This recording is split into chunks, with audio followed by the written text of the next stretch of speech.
Sabay sa unang araw ng COC filing, inilabas ng SWS at Pulse Asia ang resulta ng kani-kanilang senatorial preference survey.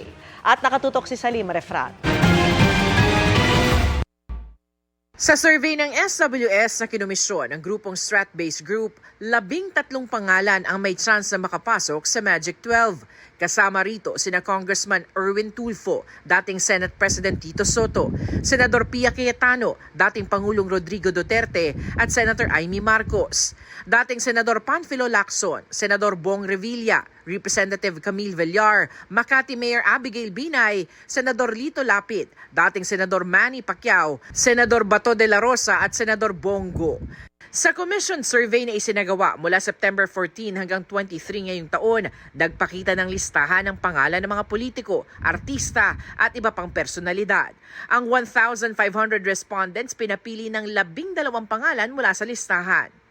Ang survey ay may margin of error na plus or minus 3%. Base naman sa non-commission survey ng Pulse Asia, 13 pangalan din ang may tsansa umanong makakuha ng isa sa 12 Senate seat.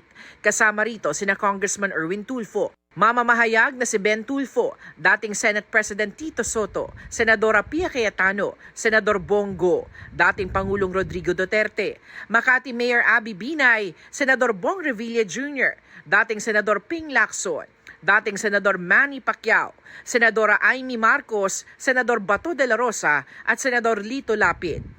Ang survey ay isinagawa mula September 6 hanggang 13, 2024. Dito pinapili ang mga sinurvey ng 12 pangalan mula sa listahan ng 74 na personalidad. Kabilang dito ang ilang dati at kasalukuyang senador at kongresista, opisyal ng gobyerno, lokal na pamahalaan, artista at ilan pang personalidad.